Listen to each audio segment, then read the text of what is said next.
Okay, so we are now taking information in at all times of the day or night. We're not necessarily restricted to a classroom environment. We are participating in social forums that give us information beyond what is in a book or on a website. We are using technology to connect to people who might not even necessarily be in that room, but who might be interested in the same topic. So our students are doing the same things, right? And we know they're doing the same things. But a lot of times, the classroom environment is duplicating a centuries-old pedagogy of someone standing in front of the room as if they have all the knowledge, instead of using the power of technology to broaden the classroom and move the classroom out. So how does the classroom begin to set the stage for conversations that can extend and grow? I'm not going to show this video, but later this presentation will be available for all of you to download, to do whatever you would like to do with it. And I highly recommend this if you haven't seen it. Has anybody seen this? It's called A Vision of Learning Today. And it's done by Michael Wesch and his students at Kansas State.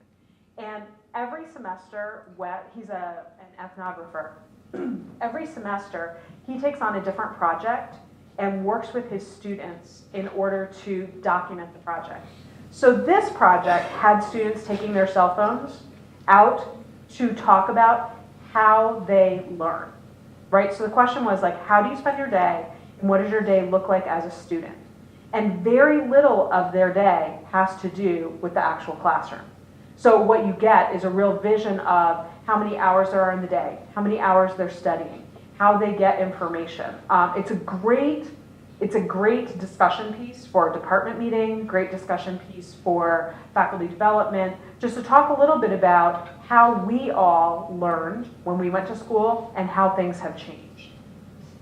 And Wesch is kind of positioned at this moment of what does social media mean and what are the impacts that digital technology are putting on our society. I love to follow his work, and I love to point it out to people because I think it's a really useful touchstone, because he's doing this work collaboratively with his students. Another person who is really pointing a direction in terms of pedagogy is Kathleen Blake Yancey. She is the past president of the National Council of Teachers of English and the past president of, the past editor of 4Cs, which is one of the big journals in writing and composition. And she wrote a white paper for NCTE called Writing in the 21st Century. And in it, she talks about the fact that the ways that we write today are not how we're teaching students to write. So think about even the language of technology, and Kathleen and I have a presentation that will be coming out later this year for wide consumption, where she and I talk about the fact that even our language is antiquated. So when you are preparing your syllabi, what is a major assignment that you give students? To write. What do you assign them? I do too. What's that thing called? A paper. A paper. How many of you assign papers in your classes? How many of you actually receive paper?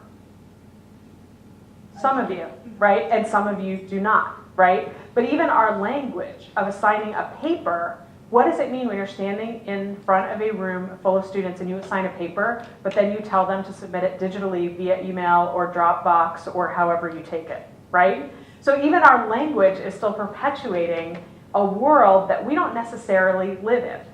When was the last time you wrote a paper and handed it to someone in your own professional life? When I submit articles, I have not printed out a physical copy of an article in years. I write it on my computer in Microsoft Word and attach it to a file, right? Attach it as a file. So how are we preparing students for that world, right? And what does that look like? So Kathleen Yancey talks about the fact that we don't even have ways to talk about what we're doing in our own lives because we haven't even figured it out. And we're in this cultural moment of trying to figure it out with our students at the same time we're trying to figure it out. You know, so I I am a reviewer for Teaching English in the Two-Year College, which is a journal about composition. And you know, we're still trying to figure out, well, how do I comment on articles? I don't receive a physical copy of the paper, I get an email copy of the paper, right? And what does that process look like? So as professionals in our field, we're trying to figure this out, but we're also trying to prepare students to go into a world where this will be their professional world, right? So there's this tension. And then pedagogically, I also want to add in George Q's work on high-impact practices. George Q did a very high-profile study for the American Association of Colleges and Universities, looking at how do we know that students learn and how do we know they learn well. And some of the high-impact practices that he pulled out were first-year seminars, common intellectual experiences, so like a common reading that a campus will share, learning communities, writing intensive courses, collaborative assignments and projects, and then he goes on to talk about undergraduate research and diversity learning and some other things as well. So he's really pointing at some models of high-impact practices that are much more interactive than a traditional pedagogical model. Okay, so the question is, how do ePortfolios fit into this, right? Because you came to learn about ePortfolios. Don't worry, we're headed there. But before we get there, any questions or thoughts on how you see pedagogy shifting in your own disciplines, how you see some of these pressures being acted out in the classroom? Yeah, please. With the availability of so much more information now is also the availability of disinformation. Absolutely. And so I guess part of the classroom has to be the filter, if you will. Yeah, teaching them that disinformation is out there and how to figure that out. Yeah. Absolutely. That's a huge part of when I teach the research paper in Comp 1. That's a huge part of my work now, which, I mean, 15 years ago, I never would have even thought about. Because if you're going to do research, go get your books, go get your articles, and bring it in. I don't have to think about it. You know, and now I get papers that have really exciting facts sometimes. I mean, really amazing facts. Really amazing facts, exactly. So really helping them to grapple with this idea of disinformation, also helping ourselves to grapple with it, right? During Hurricane Sandy, I'm a New Yorker, I was living in Queens at the time, and when Hurricane Sandy happened in New York, they shut down the subway. So we were all told, you know, that the subway was going to shut down and we needed to be wherever we were going to be for the duration of the storm at a certain time. Well, my apartment does not look out on the river. I was very inland Queens, right? So somebody tweeted a picture of the East River rising, and I retweeted it because I thought that was what was happening. Come to find out later, it was a hoax. It was not what it really looked like, and somebody had taken a picture from something else and set it out there. I, somebody who uses digital technology, somebody who teaches about technology in all my classes, fell victim to it, right? Just like many of us might post something on Facebook and find out later that it wasn't true, and one of your friends says, no, not really, right? Does that happen to anybody else? No? Only me? I'm the only one? Really? Okay, well, obviously I need to check my facts better. So, disinformation. How else do you see these pressures playing out in your own classrooms? I'm going to just hold this. Any other ways that you see some of this coming into the classroom, or that you're thinking about this? Maybe you don't have the solution, but you're spending time thinking about it? Well, I find that I have to restrict my students to using our library when they write certain papers. Mm-hmm. Because it's easier for me to double check. Sure. Whereas years ago, I could tell them, do the research, Google that or whatever. Yeah. Now I'm saying, I want your source from our library. Right. So that I can actually double check those. So I feel that's changed. Right. So you're coming up with strategies kind of with the disinformation and also with just so much information that's out there, strategies where you can manage the classroom to make sure that they're learning what they need to learn. Exactly. Great. Actually teaching the technology to the students for them to be able to use it. We a lot of times assume that students now know how to use technology. And technically, academic technology, they don't. And it starts taking time in the classroom to be able to make sure that the students can actually submit their papers to you beyond actually writing the paper. So. Yeah, they are amazing at pushing buttons. You know, when we talk about these digital natives, Sure.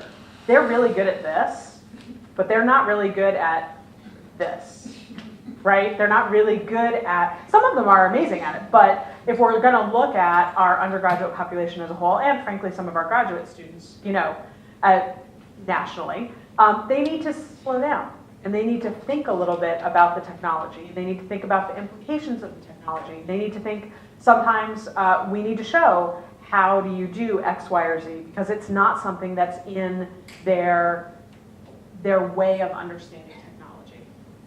When you said they need to slow down, does everybody else see this? When I watch my students do something on the computer, they're just like so fast, and they're at like 10 mistakes to get to where they want to go, like just logging in or something like that.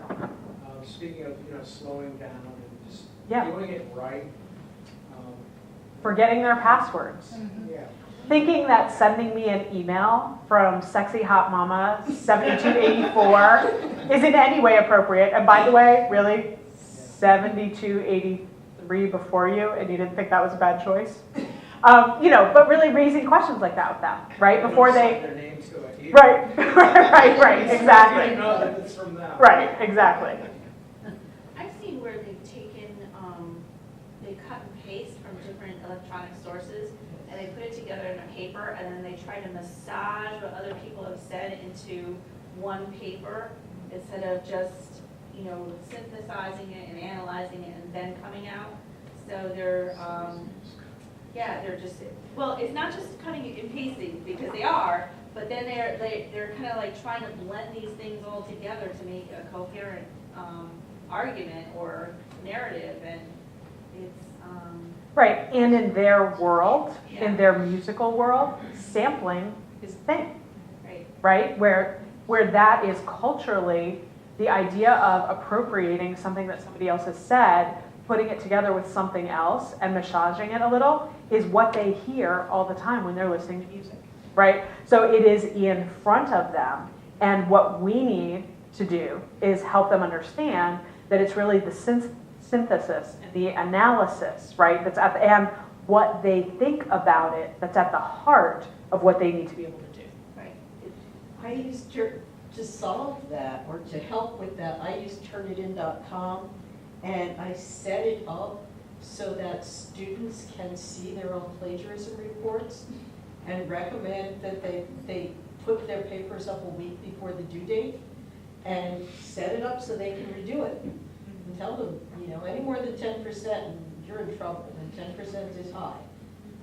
And I get papers that don't look a lot like plagiarism most of the time if they've done that. It's really helpful. Yeah, and I love that what you did was not just use it as a tool to punish them, right? But a tool to learn.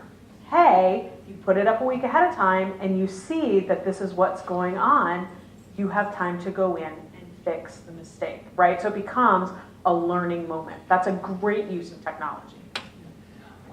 One of the impacts is of the information overload, all the information that's available, is that we all have limited number of hours in the day, and a lot of things are more exciting than the hard learning. So it's a huge distraction from what was necessary. Right. There's a lot of distraction. There is a lot of distraction, and that's also something that we need to be helping them with, and we need to be teaching them, right? I mean, is it more fun to do whatever it is that they want to do online than write a paper for my class? I'm sure, a paper, which will not be printed out and handed in on paper. Yes, which they compose an essay. Is whatever online distraction they want more fun? Absolutely. But part of being a working professional is learning how to focus that energy and focus your attention when you need to.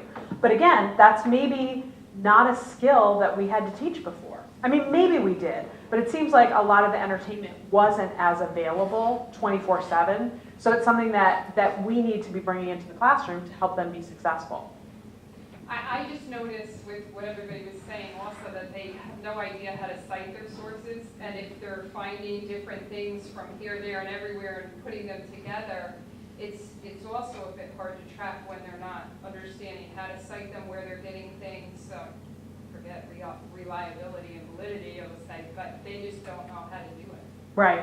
And helping them learn to use technology to do that effectively, because there are really easy annotation sources and software that we can use now to turn the research that they do into a works cited page in whatever style you would like, right? So they need to know that that's out there so that they don't have to be sitting in front of MLA or APA turning the pages trying to figure it out anymore. And I mean, in my own scholarship, I think that is one of the best uses of technology ever.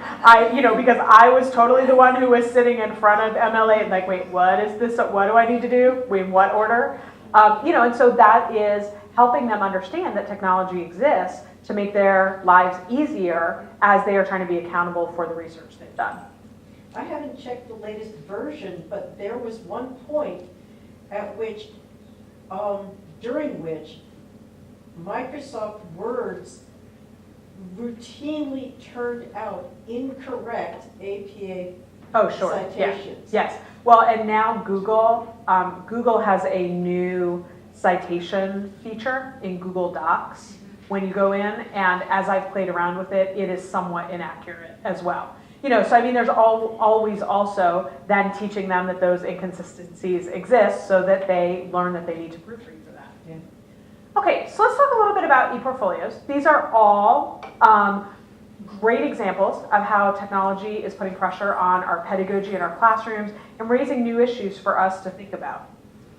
I want to start with a little bit of basic portfolio language. As I said before, portfolios is a term that has been thrown around for many years. And a lot of times, I was recently at a meeting in Washington, D.C., where we were talking about ePortfolios, and I was sitting at a table with someone who became very heated very quickly because I said the word ePortfolio when we were talking about digital technology in higher ed. And she knew everything about portfolios, and it was all terrible. And she was just very, very agitated in the conversation. And I said to her, well, what do you mean by ePortfolio? And when she gave me a definition of what she meant by ePortfolio, I said, yes, that's absolutely one definition of ePortfolio, and I'm sorry that you had that experience. That's not what I'm talking about. So it's really important to understand and lay out the terminology and to understand that in the same way that we can talk about a computer and we might mean this or this or this or the Fitbit that's on your arm, which is a form of computer, and those are all very different experiences, so are portfolios. So a little basic terminology. We can talk about portfolios in lots of different ways. I find these to be some helpful categories. A course portfolio is something that documents learning over one semester. So my students in my basic writing class this semester, in my English 101 class this semester, and in my LIB 200 capstone course are all keeping an ePortfolio for my course. So in that portfolio, they will have documents and assignments and reflections specific to our course material, our learning objectives, and what's happening in my course with them. We can then talk about a learning and integrative ePortfolio, which documents student learning over time. Okay, and by the way, a lot of these portfolios can exist together. Okay, but just so we're clear, so we can talk about a course portfolio that just has to do with a single course in a single semester that you are teaching. A learning and integrative portfolio that tracks learning over time, okay? Could be throughout a major, could be from the beginning of a student's tenure at an institution to the end, could look very different and follow very different timelines. A credential portfolio might serve for registration, advisement, or certification. So I'm going to advise you looking at this portfolio to see if you've met the following requirements for a particular program or major. A showcase portfolio is a portfolio that serves for transfer or employment and tends to be the best of the best, right? So in a course, when students are sharing their work with me in a course portfolio, that might not necessarily be their best work, right? The first paper might not be the best paper. The last paper might not be the best paper, but altogether, that's going to be a record of what they learned during the semester. My basic writers typically do not want their basic writing essays on their showcase portfolios when they are getting ready to graduate. Although they might have been really proud of that work when they were in basic writing, that work does not accurately reflect where they're at when they're ready to graduate.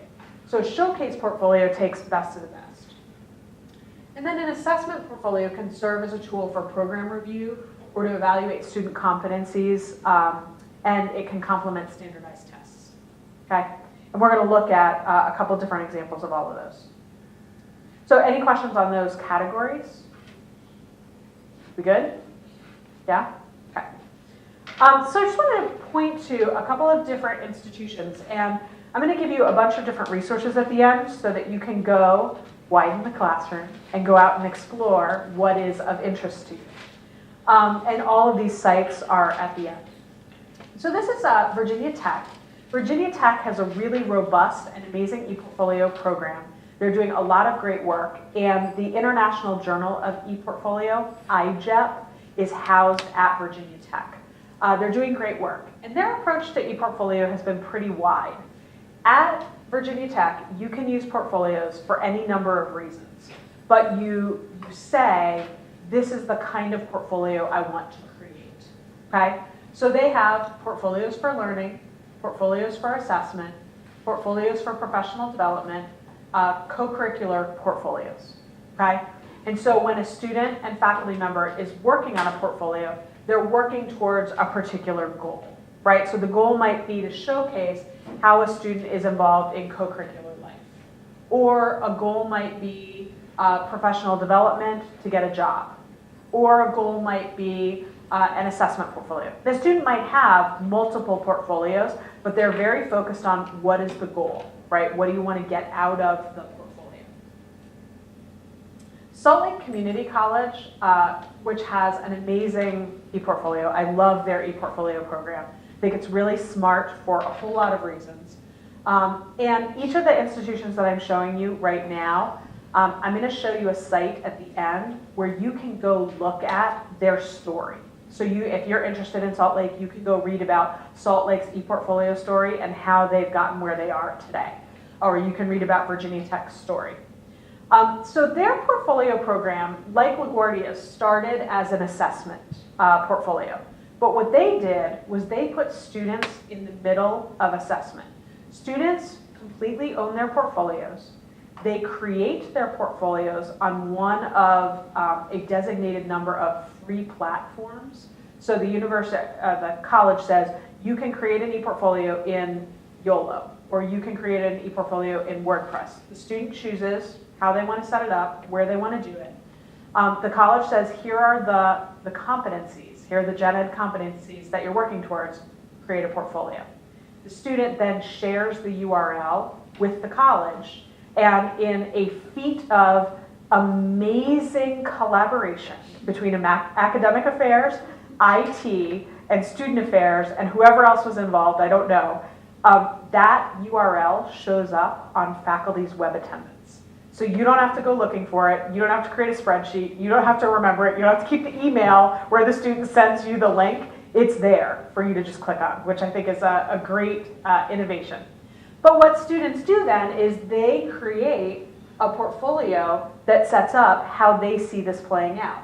So here we have a student, I've taken a screenshot from a student portfolio. Welcome, my goals, gen ed, learning outside the classroom, resume, writing certificate of completion, and artwork, right? Those are the student's categories of how he is seeing his education, understanding it. And if we were to go into each of those pages, we would find examples of that work that the student set up, okay? ePortfolio is at University of Michigan. This is an integrative portfolio, And students elect, this is an option, it's not a requirement, students elect to participate in the portfolio program at UMich. And when they do their portfolios, their entire portfolio is organized around this set of questions. Who am I becoming? What am I learning? What knowledge, skills, and strengths am I developing? What can I do? And how will I make a difference? I love those questions. And I love the idea that students will create a portfolio to answer those questions to show what they've learned during their education. I think it's a really innovative and amazing way to approach asking students how they make sense of what it is that they're doing, right? How students are making connections to what they're learning. I also really like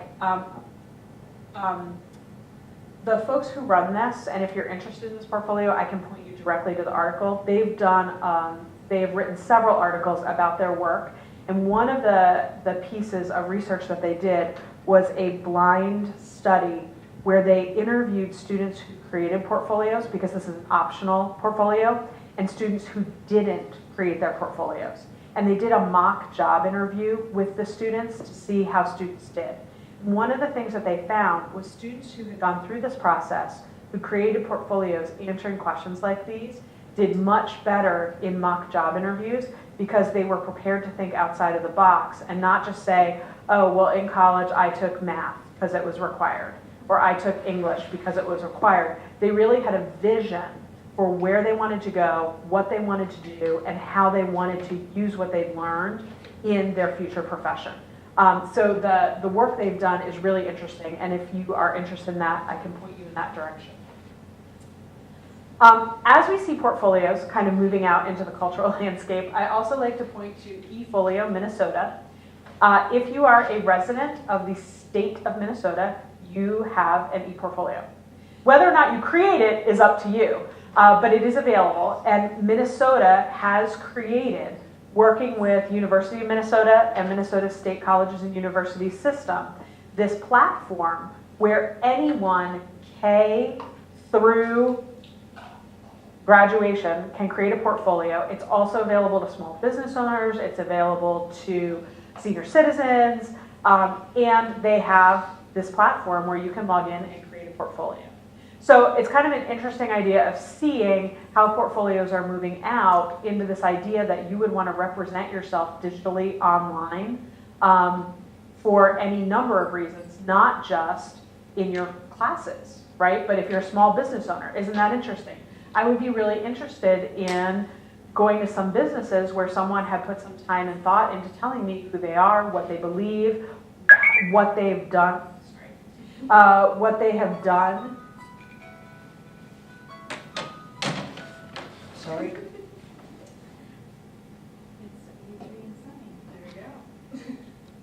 It's 1 o'clock. Okay. Go away. No, that is my journal, my daily journal program reminding me that I need to journal at some point today. Okay, so this idea that you could really get more information about a person, about a business, and really find out what they stand for, right? I mean, that's a really interesting approach to thinking about who we are and how we relate to one another in the world. San Francisco State University has a very robust ePortfolio program, and their program is determined by department or major. So each department and major has a completely different look and feel for the portfolio. This is not a gen ed portfolio that follows a student all the way through the university. It's a portfolio that follows a student through a major. So the health portfolios look really different than the liberal studies, look really different than the humanities, right? But you can go into each one and see how departments are setting up what they want their portfolios to look like. Clemson, this is from Clemson University.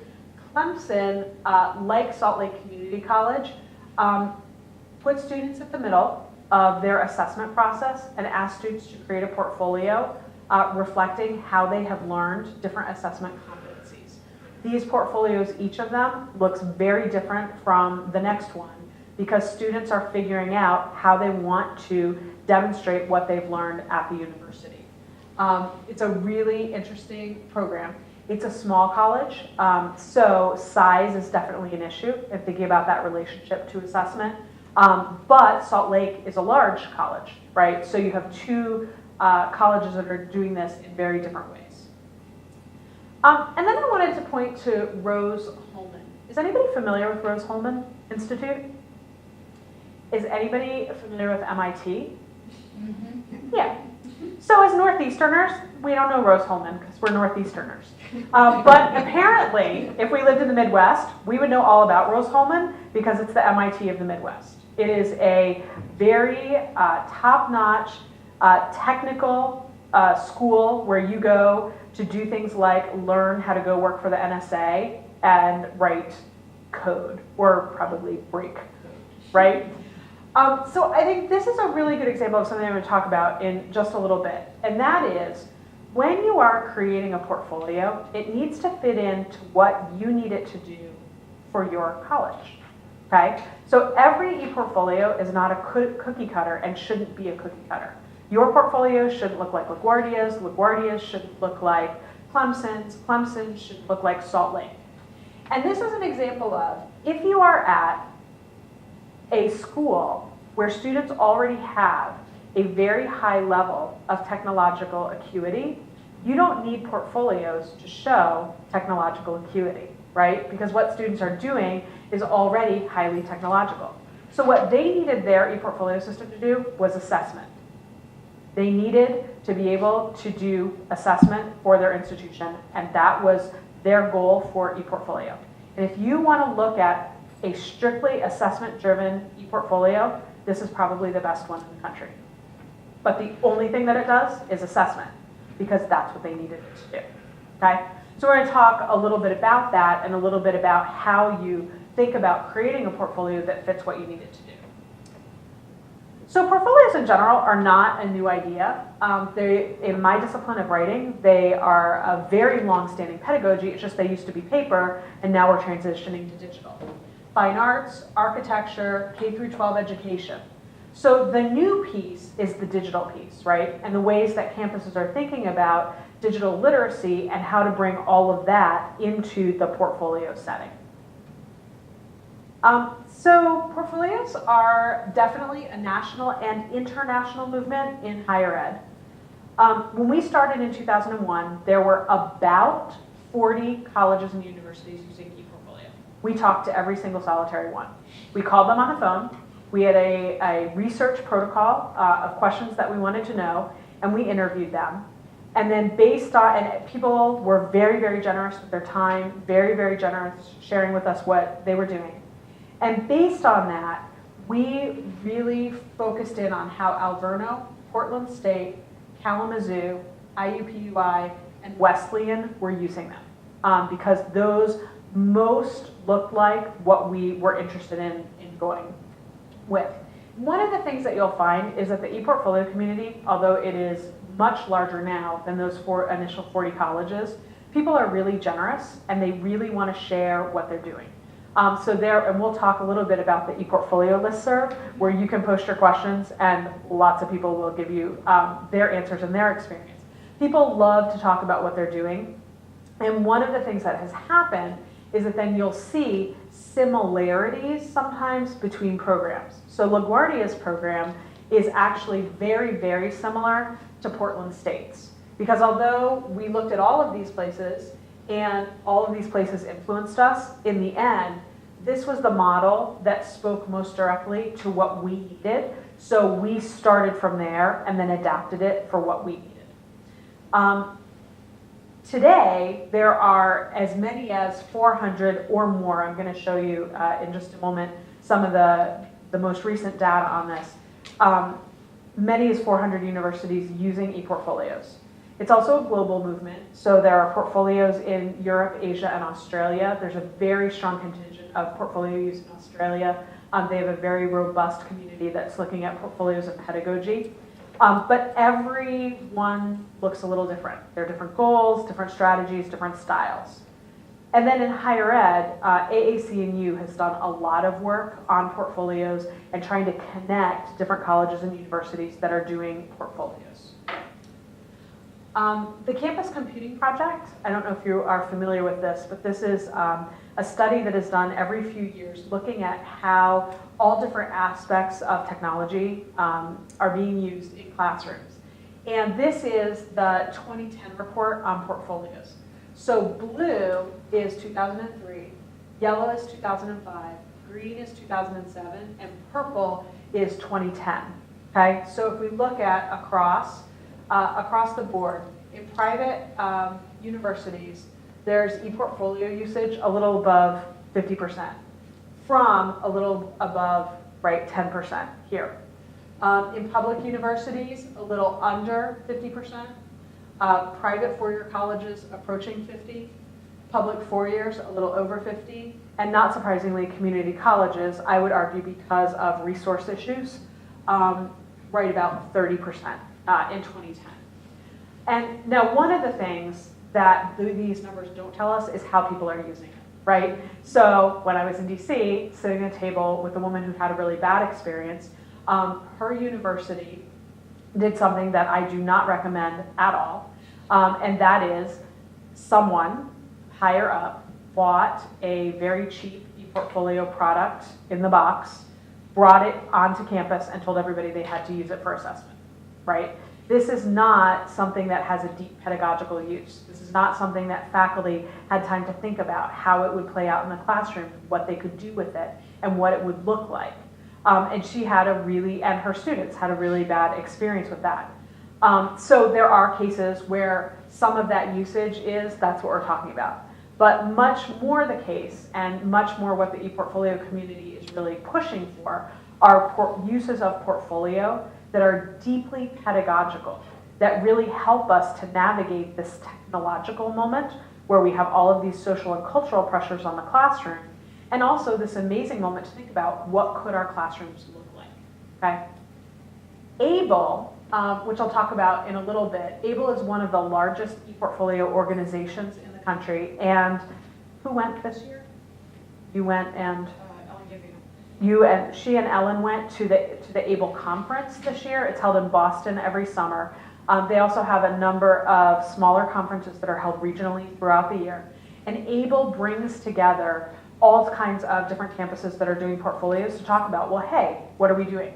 They also do a lot of research on ePortfolios and how they're being used. So in 2011, they did a survey of the field, and what they found was that the largest use of ePortfolios was in individual courses. So that when people are talking about ePortfolios, where it is most robust is in my basic writing class, in my English 101. Followed by program or department levels, so a programmatic ePortfolio. We're going to look at an example of that in just a moment. Institution portfolios, other, so they didn't specify in the report specifically what that was, but other uses, and then student affair uses of portfolios. Out of this comes a very rich community of practice of people who are actively engaged in questions of portfolio and pedagogy. There's the International Coalition for Electronic Portfolio Research. Every 3 years, they take on a new cohort of campuses who are studying a specific research question around portfolio. So it might be, how can we use ePortfolios in order to better our student engagement? Or how can we use ePortfolios to better demonstrate co-curricular activities, right? And make that link between the academic and the co-curricular curriculum more transparent. So they have a research question, and campuses engage in researching that question and their use of portfolios. So in that project, everyone already has an established ePortfolio practice on campus that then they use in order to generate research. All of that research available for free online, done by scholars at colleges and universities just like ours. And at the end of the 3 years, they write a white paper. On each individual campus writes a white paper on their findings for the question. EPAC Community of Practice is a listserv, much like WPA or the FYE listserv, free to join. You sign up, you send an email, you belong to the group, and then you will get questions, discussion on the listserv. ABLE, which is the Association for Authentic, Experiential, and Evidence-Based Learning, is sort of one of the umbrella organizations that is bringing ePortfolio campuses together. Project Value is an ePortfolio related project that was started by AAC&U, and it is a series of rubrics that were designed by faculty from around the country on different core competencies, and the goal of the project was to see, for example, if we looked at a set of work from LaGuardia and you looked at a set of work, is there a way that we could talk to one another about what we found in that work? Even though we're different campuses, different students, right? Is there some way that we could use a rubric to talk about what we're finding? All of those rubrics are available on AAC&U's website. You can download them for the price of your email because they want to know who's using them at what institutions. But a big part of that project has been then how do those rubrics get used with ePortfolios. But it's not ePortfolio specific because you can actually use those rubrics for a range of different projects. They don't have to be ePortfolios, but they are particularly interesting in the ePortfolio question. I'm going to talk a little bit about making connections and connect to learning later, so I'm going to skip that one for now. The International Journal of ePortfolio is a free, peer-reviewed online scholarly journal with articles about ePortfolio. This is headed up, as I said before, by Virginia Tech. It's a great journal. I'm on the review panel for the journal, so as one of the people who's involved in ePortfolio research, I look at articles that come into the journal and talk about how I think they would be helpful to other folks. The Open Source Portfolio Initiative, Handbook of Research on ePortfolios, and Electronic Portfolios 2.0, all great resources that come out of the community. Okay, so now I'm going to drill down what portfolios look like on campus, specifically at LaGuardia. So in the beginning of talking about portfolios, I gave you a couple different categories of what portfolios could do and what they could look like. At LaGuardia, we're really focused on integrative portfolios and the idea of ePortfolio as a social pedagogy. So all of our conversations around portfolios at LaGuardia really engage the question of how is this a pedagogical tool, right? Not how is this a technology, not how is this an assessment vehicle, but how is this a pedagogical tool that we're going to use in our classrooms. Having said that, remember, ePortfolios started on our campus because of middle states and because of assessment. So portfolios are deeply tied to assessment, but that's not our lead. Our lead is always pedagogy in the classroom, and what does that look like? So we're really interested in a question of, and I think some of these questions will be very similar for your campus, because at community colleges, we are starting with students, and then they're going off to careers, or they're going off to 4 years. So we're hopefully starting something that they're going to continue. So we are really interested in a question of student-centered lifelong learning, right? How is what we start with them integrative? How is what we start with them the beginning of a process? And how do we help them make meaning? And what we're really interested in when we look at the portfolios is how are there connections between all of these kinds of things? Student-to-student connections, student-to-faculty, across disciplines, across semesters. How are we capturing that whole, very complicated picture in one place on campus? So how do they bring in external audiences, or what we call lived curriculum? You know, what do you do with a student who transfers into LaGuardia from China, who had a whole career as a holistic health practitioner, who now is studying to be a nurse in the United States, right? Does this whole piece of her life get thrown out because it doesn't fit into our curriculum? No. How do we help her bring that in and learn how to frame that and use that while she is also very much learning the academic curriculum and the standards, right, that will be expected when she goes into the health professional market. Okay, so I want to show you a quick little video from one of our fine arts students about portfolio. So you could hear about portfolio from student and faculty perspective, not just mine.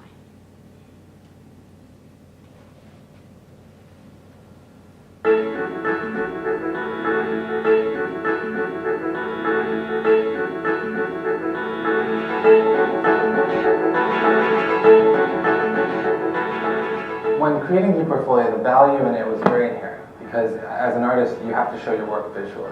The electronic portfolio is really a tool that the students can kind of easily collate their life's work at the college. So the electronic portfolio for fine art students was just a natural.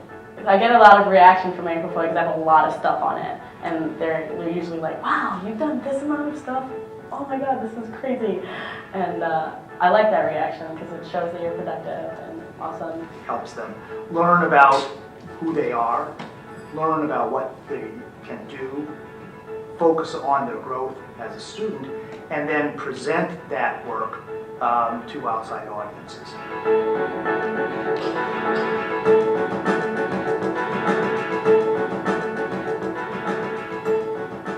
I first learned about ePortfolio when I had taken a pre-internship course here at LaGuardia as a student, and my initial thoughts were that since I was a fine arts major, it was something that was very applicable to me, and that I wanted to have as much control over it as I possibly could. I've been playing with Photoshop since I was in 7th grade, so I'm very interested in digital art, I'm very interested in digital painting.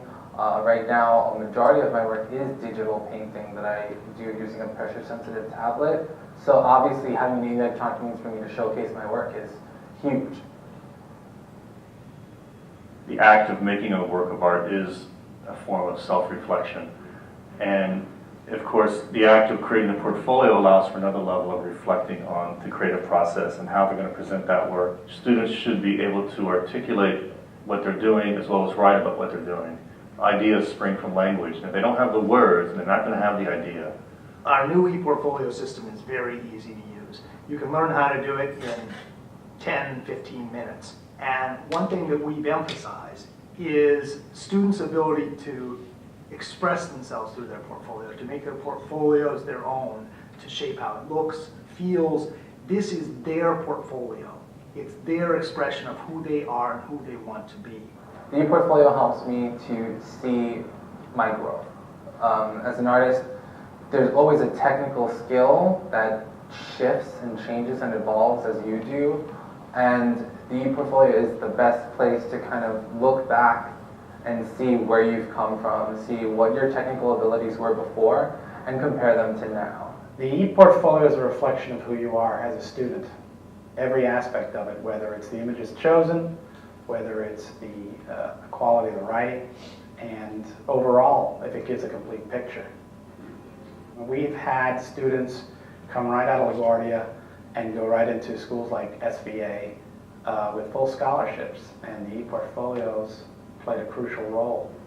They can use the portfolio to present themselves, show their strengths, and help outside agencies and individuals understand who the student is and what they're bringing to the college or to a job. I've showed my ePortfolio to the director of the CC Top program at New York University, which was a scholarship program that I was trying to get into. I went to the interview not even expecting to show her the ePortfolio, and when we started talking about my work and what I was passionate about, I immediately thought of the ePortfolio, and I said, you know, you should check this out. I gave her the link, and she absolutely loved it because it gave her sort of a holistic picture of who I was, what I was interested in terms of my career, in terms of my extracurricular activities, and also how well I did my work. If there is a job that I'm interested in, a design job, I will have a link to my portfolio on my cover letter, as explaining, you know, the context, where I'm coming from, what I want, and then I'll have the link to my portfolio just to show that I have certain, you know, design skills. So it's helped to gain exposure. It's helped to get me out there, to show that I am working. I really would encourage students to kind of take a leap of faith first and just kind of use their intuition and not have it all figured out. And often, you know, mistakes are what's the most interesting. We're always looking to make ePortfolio at LaGuardia better and more useful for students. And our students are always figuring out new ways to use their portfolios, to apply for scholarships, to win awards, to insert new kinds of media. Our students teach us how to make the ePortfolio more relevant and exciting every day. it's definitely helped me to become a professional by allowing me the chance to share my knowledge with others, become a student mentor, and continue the reflective work. No matter what side of the tracks you come from, there's always going to be someone else here with a similar experience, similar country, similar background. So I think that the ePortfolio is definitely a great representation of what the college is about.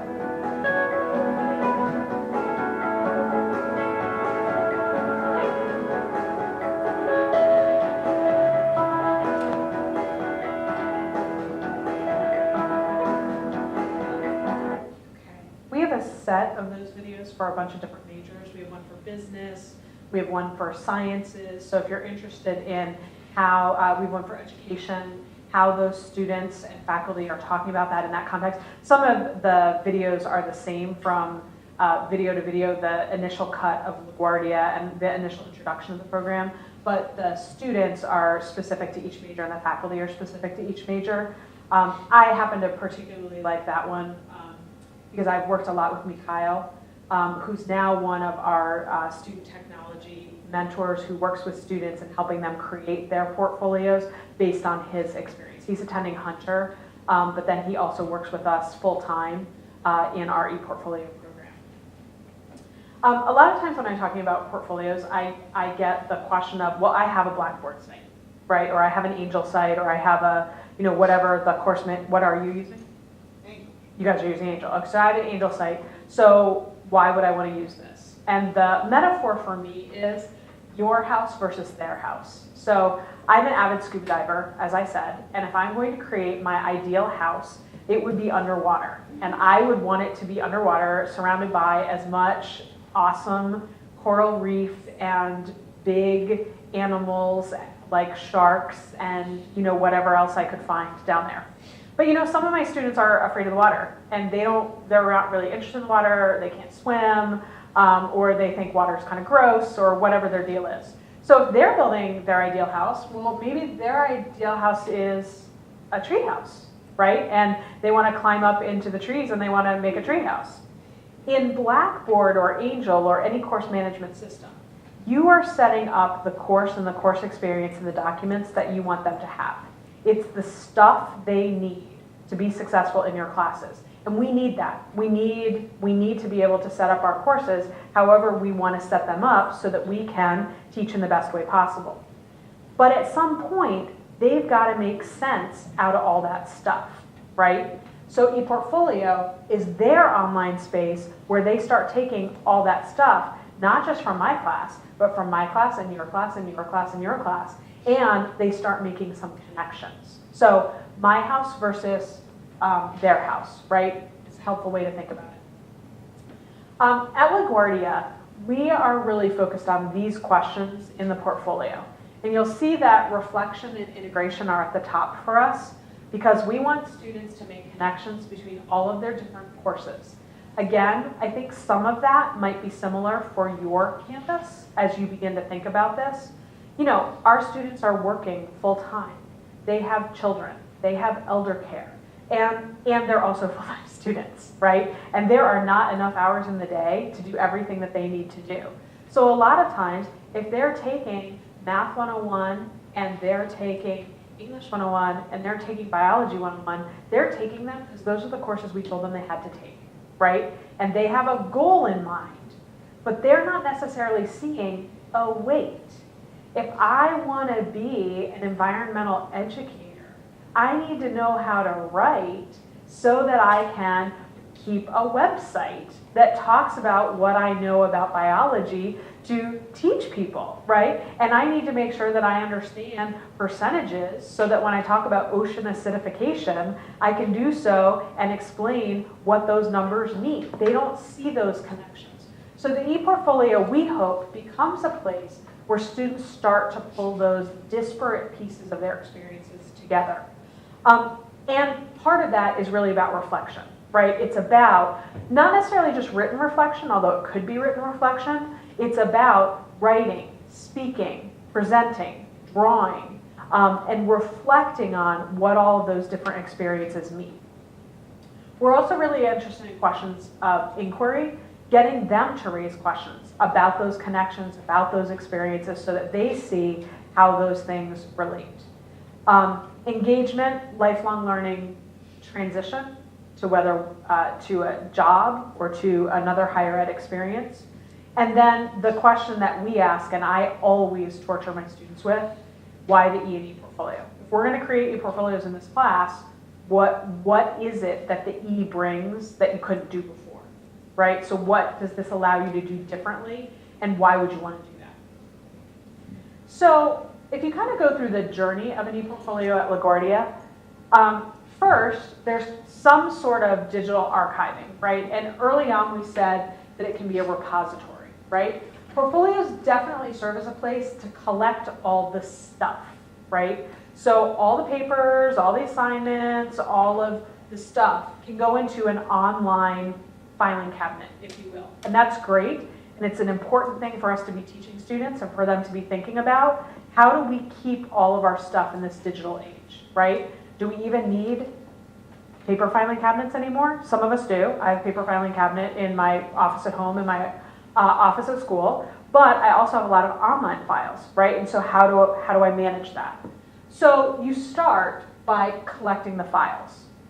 But if your ePortfolio system is just a collection of files, that's not an ePortfolio. That's just an electronic filing cabinet, which is a great skill for students to have, but that's not really a portfolio.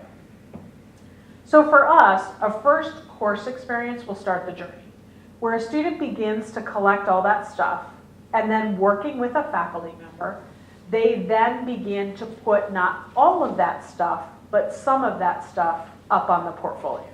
So there will be a selected paper, or a reflection, or an assignment that goes up, or a video that will go up on the portfolio. And then over a series of semesters, we end up with a multi-semester record of what they've been doing, right? So here we have, and we work with students with different templates to help them think about how to organize their material. So this particular one has the course ID, but if you're transferring to a school that doesn't have CIS 100, what is that? So the course title, when did you take it, who did you take it with, right? And then when you click here, it then takes you to a page about that course that then has the assignments the student has selected from that course to display. Or, if it's in their major, maybe a series of assignments from that course. And then we move from that into a capstone portfolio. And for us, the capstone portfolio is where they really bring it all together, but they're also focused on whatever their major is.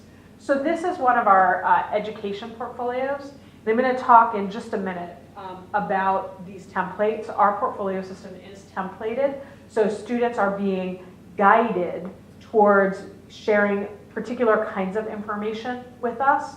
They can change this, they can individualize it. They have a great amount of flexibility to individualize it, but we try to guide them towards the categories that we need. So in education, they're working with coursework, the educational seminars that they took, the education seminars they took, the settings where they did their pre-internships.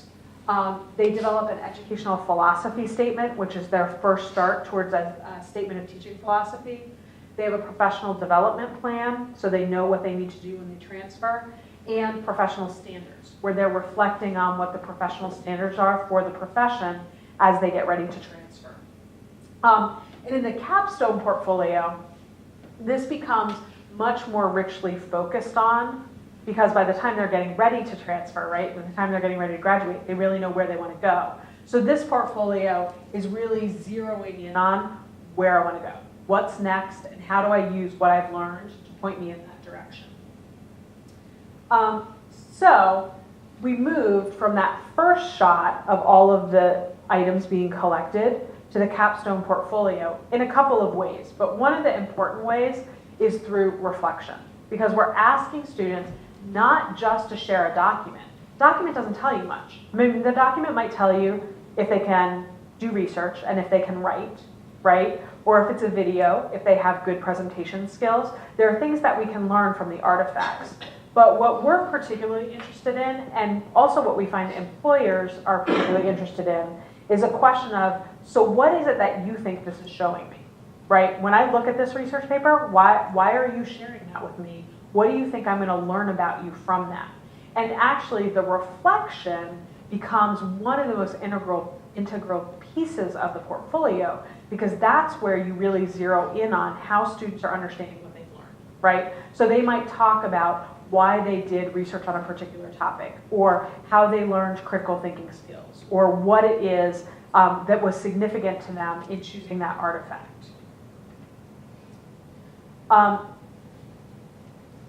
Mary Taylor Huber and Pat Hutchings, who both were with the Carnegie Foundation for Teaching and Learning for many years, wrote a great white paper called Integrative Learning, Mapping the Terrain. Available free online if you Google the title. It's a great piece. But in it, it was 2005, they were really thinking about some of the challenges in higher ed. And one of the challenges that they point out is that in higher ed, students cannot connect and integrate what they've done over time. And I talked a little bit about that before, right? But this idea that the things they're learning in accounting can also be applied to what they're learning in early childhood ed, can also be applied to what they're learning in psychology. There's a connection between these things, and they need to be able to talk about and articulate those connections. So I'm going to show you a couple of screenshots from some capstone portfolios that were created in one of my capstone classes.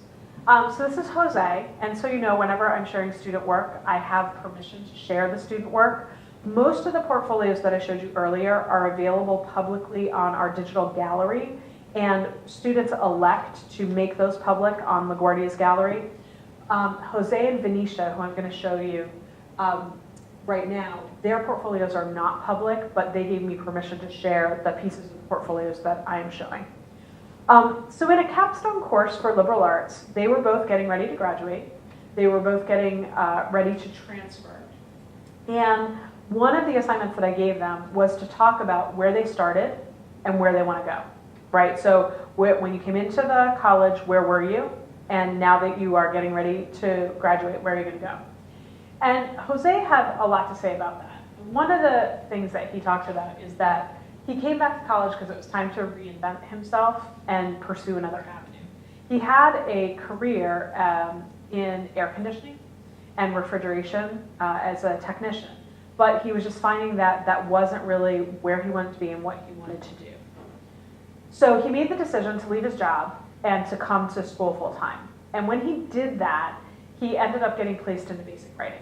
And he was really very upset by that because he made this monumental decision to leave his career, to leave a paying job, to come to school, and the first message he gets from the college is, you're not college ready, right? Go take this class that doesn't have any credit, and not only that, but you don't really know how to write. And students know one of the things that they're going to have to do all the way through school is write. And that happens at LaGuardia for a lot of our students. That they end up in basic writing or basic math or basic reading.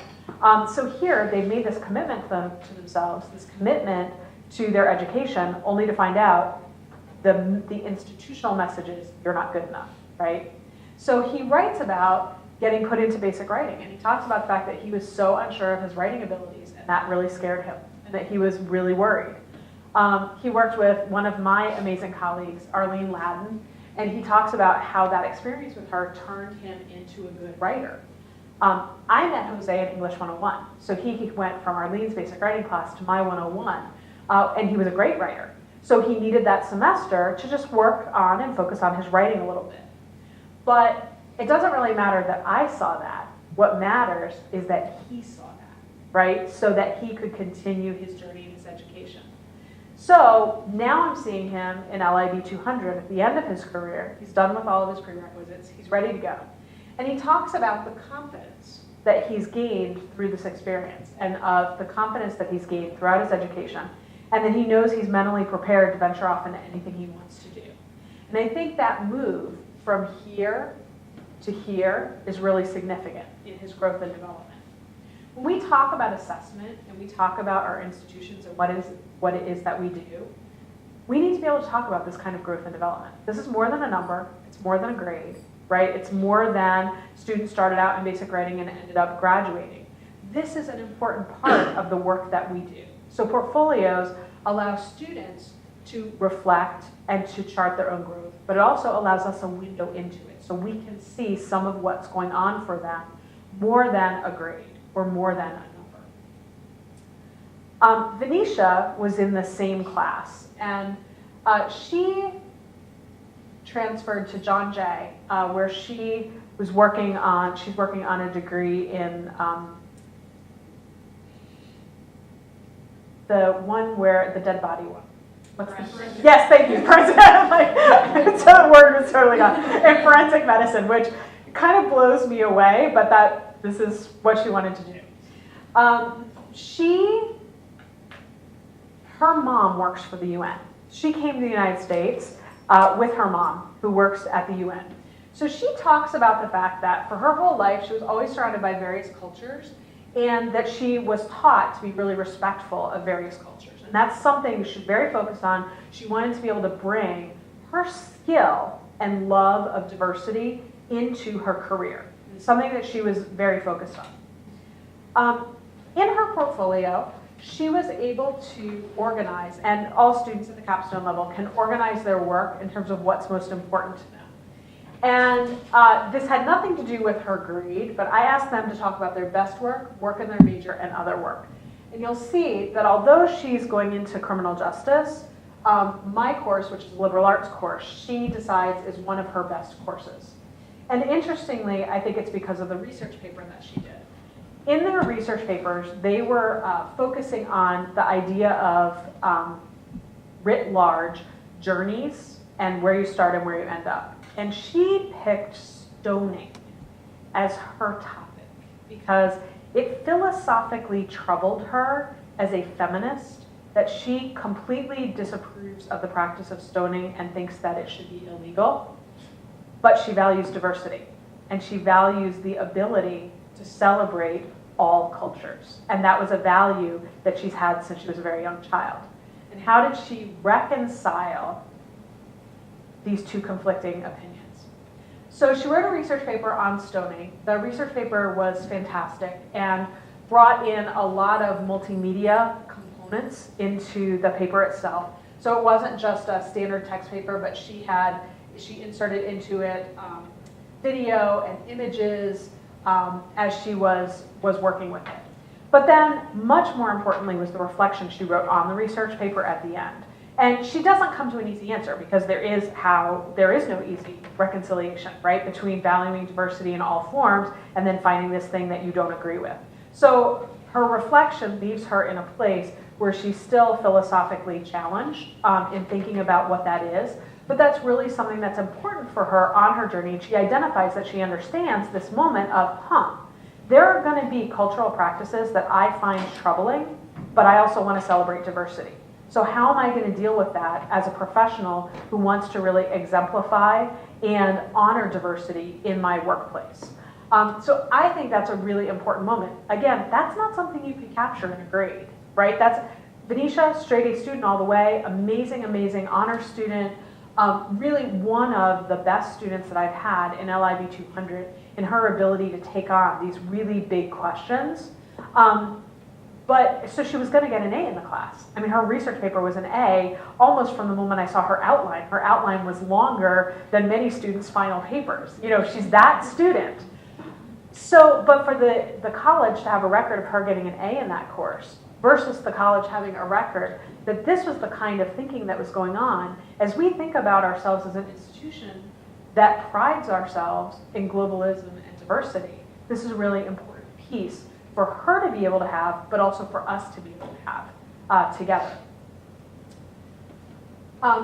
As you can see, Kathleen Blake-Yancey is one of my favorite people in higher ed. And she talks about portfolios. When she talks about portfolios, she says, what we ask students to do is who we ask them to be. And I love that as a way of thinking about the portfolio and approaching the portfolio. Because when I look at my students' work, I really understand that what I'm asking them in this challenge of the portfolio to make these connections, to put themselves at the center of their education and tell me what the story is. What is the story of this educational journey you're on?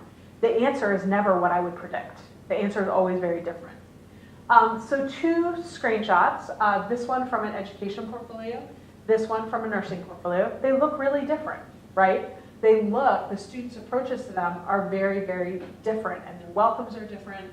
The way they want to present themselves is different, but really important and really individual in both cases.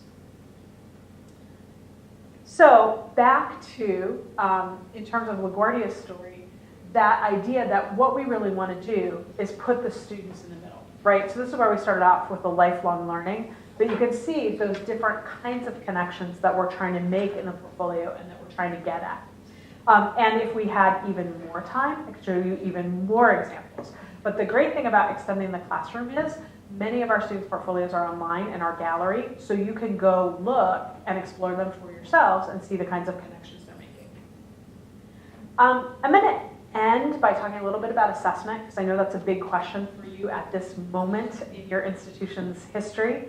And I want to talk a little bit about how the assessment piece worked out at LaGuardia.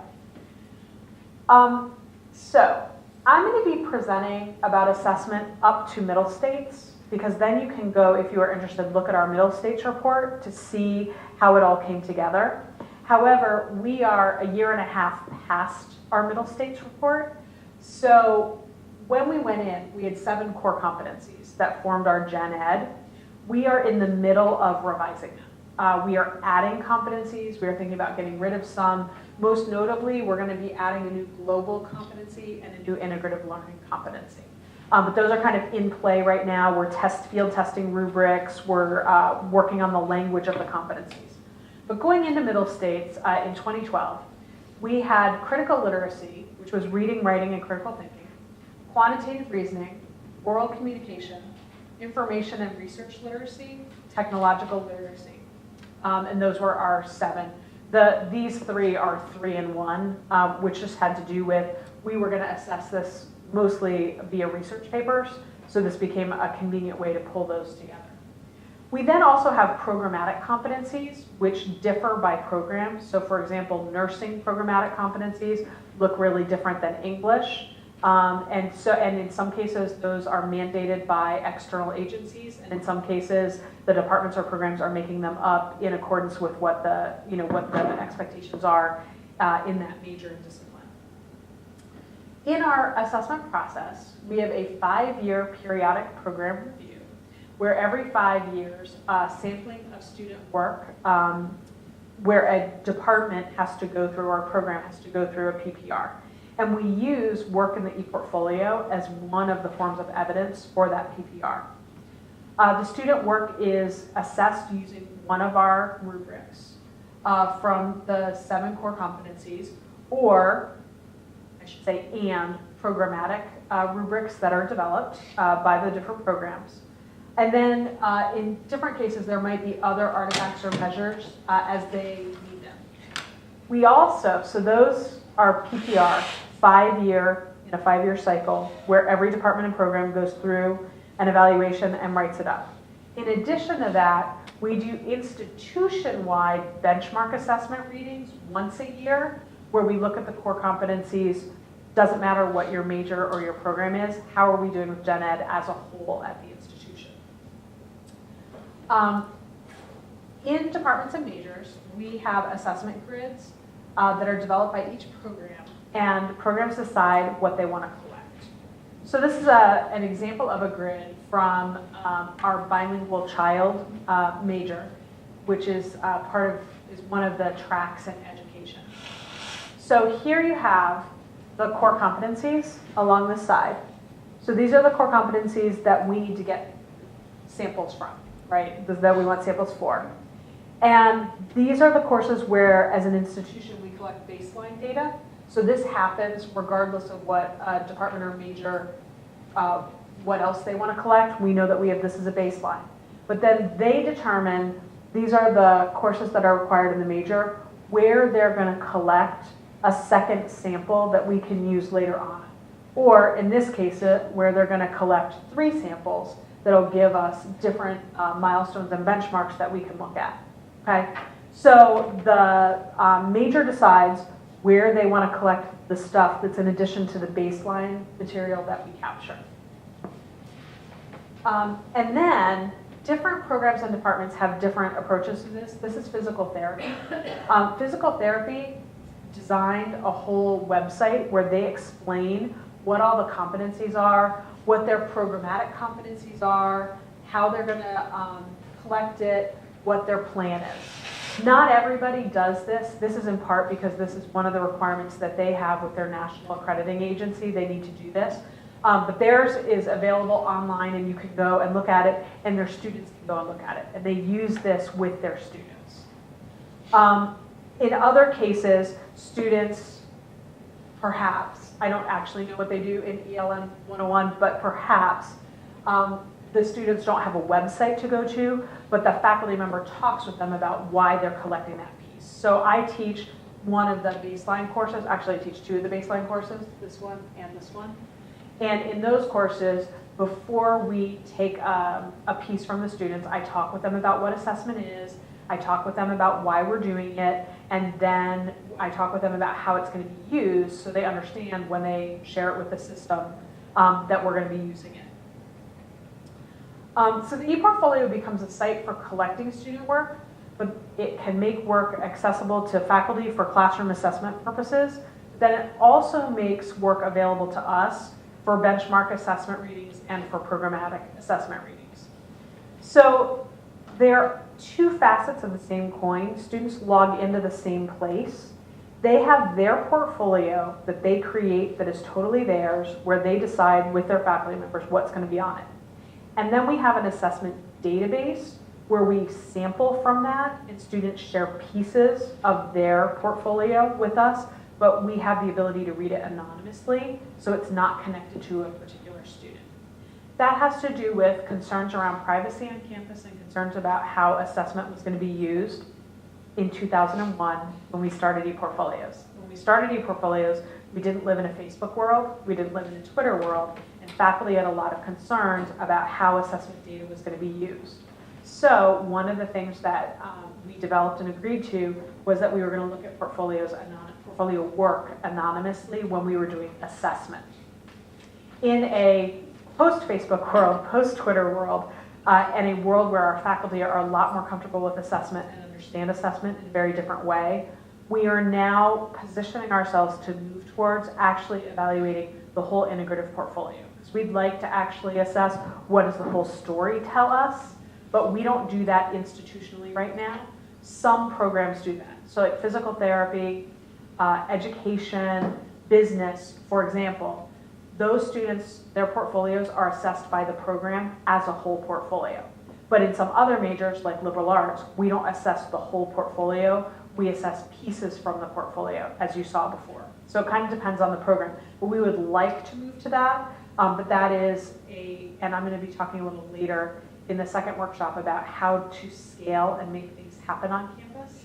This is part of a very long 10-year conversation about what portfolios are and how we're using them. So the ability to read anonymously reflects where we were in 2001. I don't think it reflects necessarily where we are right now, but our system was designed to accommodate that. So to give you a sense, when we were going into our middle states report, this is all of the stuff that we collected from 2007 and 8 to 2010-11, which was the last year that we were looking at for our middle states report. So by the end of 2011, in critical literacy, we had 16,000 samples that we could deal with. Obviously, we're not reading all of those samples. We were sampling from that database. Quantitative reasoning, we had 4,800 samples. That was a harder one for us to tackle. It took us longer to figure out what we wanted to collect, how we were going to collect it, what we were going to read. But this was what we had. And then some faculty started collecting educational goals. That wasn't an institution-wide competency, so there are only 245 of those. The other ones are the institution-wide competencies that we collected. When we look at student work, we can do it totally online. When we are reading the student work, we can toggle back and forth between the work and the rubric so that we remember why we're reading it and what we're reading it for, and then we can score it. Our largest reading was our benchmark assessment data reading, which we did in January and June of 2011. And we scored 1,072 samples. And one of the things that we found, our question was, for that reading, we always have a research question, and I think that's a really good way to approach assessment. What is it that you want to know? You're not just collecting the stuff to collect the stuff. What is it that you want to find? So our research question for this set of readings was, if we look at students with less than 25 credits and students with more than 45 credits, are we finding that they are making any gains in critical literacy? So that was our question. So is it making a difference? Because there are a whole lot of credits and courses between those two. And we found that we had a gain of 0.88, which we were pretty happy with, because it was the first time we had looked at anything like that. It was the first time that we had asked those questions. In all of those PPRs that faculty are doing, as well as the benchmark readings, we are always asking a research question and trying to figure out what is it that we want to know from what we're looking at. So we then use that in order to analyze and find recommendations. What do we need to be doing differently? What do we want to do differently? And then we work with our Center for Teaching and Learning to design changes that we're going to make in the curriculum. Then we implement them. Then we gather student evidence. Then we look at it. Then we evaluate and make recommendations. So this is our competency cycle at the college. So it's not just one complaint that is often made about assessment. It's not just assessment for assessment's sake. It's looking at student work, gathering it, seeing what you find, then designing change. And our Center for Teaching and Learning offers grants to departments in order to actually work on this part of the process, so that once the assessment cycle is coming to an end through a PPR, then there's some money behind bringing faculty together, putting some resources behind allowing them to then have some time and energy to figure out the changes that they want to make. So we like to talk about it as a learning college, thinking about how we read and assess student work as a college, the programs read and assess student work, and we're doing this to find out how can we make changes in a program or in our institutional-wide competencies. But also the faculty are reading the work, right? So students are always getting a grade on all of this work from the faculty member in terms of how the student has done, right, on the assignment. So the work is always being evaluated by the faculty member. Then we also look at it and sample from it for programs and for institution. So the feedback loop can work like this. The faculty reviews the assignment, gives students suggestions about change, and then the faculty member might make assignment changes, right? If the assignment doesn't turn out the way that they wanted it to class-wide. For programs, our business program discovered when they were doing a PPR that oral communication was really weak in their intro course, and that students were not doing well on one of the oral communications assignments. So with their grant from the CTL, they worked with oral communications faculty to come in and have an intervention in the intro course to allow students to do better with their oral communication presentation, right, in the business course. So at the programmatic level, this is an example of using what they found in their PPR to design an intervention and connect to another part of the college where they could get some help with that in order to make a change. College-wide, we discovered in our critical literacy and information literacy that there were some issues with the rubrics. When we did our large benchmark reading of 1,000 pieces, we found that there were some issues in the rubrics that needed to be tweaked. So immediately what we know is we needed to redesign some pieces of those rubrics to make them work better in terms of the kinds of assignments faculty are actually assigning. Not faculty had to change their assignments, because what we found was that it was a flaw in the rubric, not a flaw in the assignments. So you change the rubric to accommodate the kind of work that's actually happening in the classroom.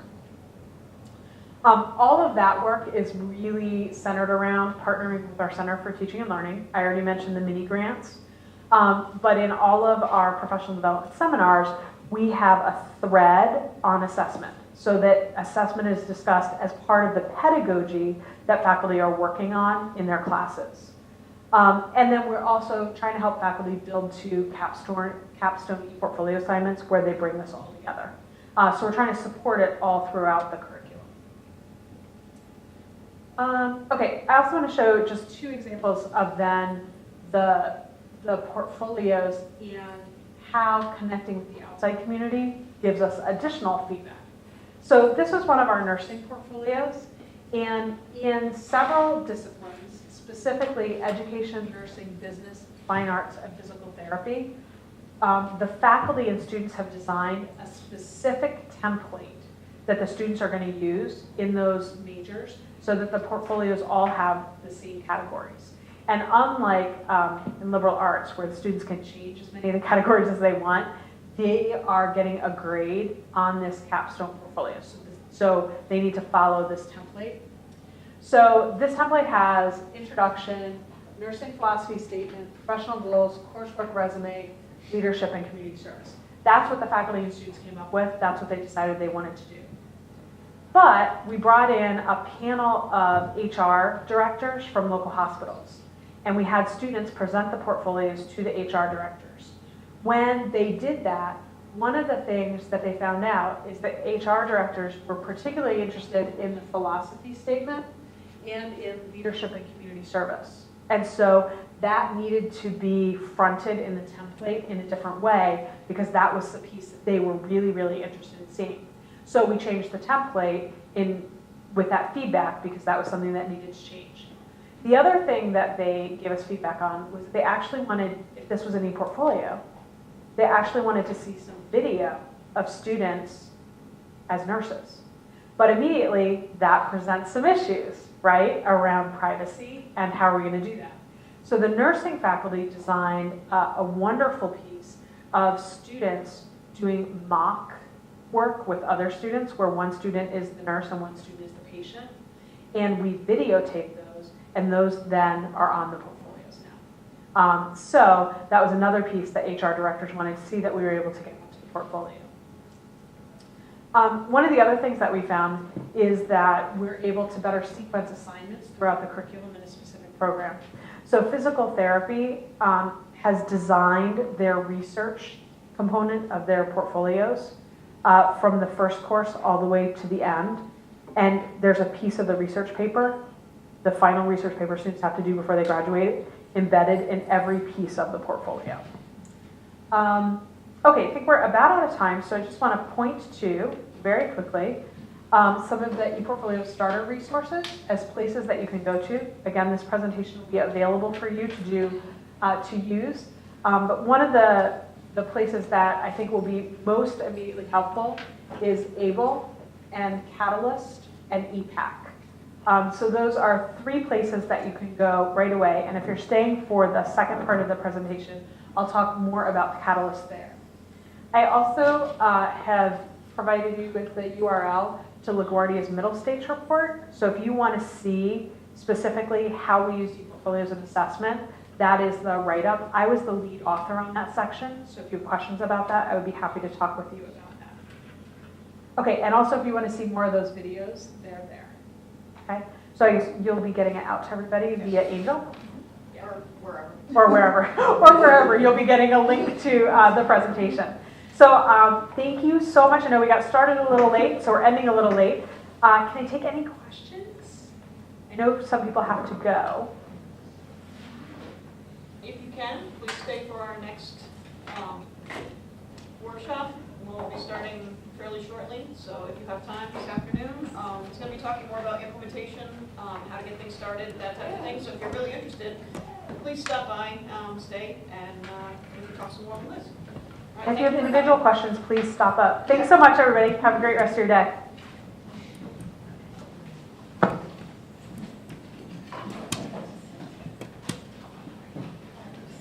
Take some coffee and cookies too if you're leaving.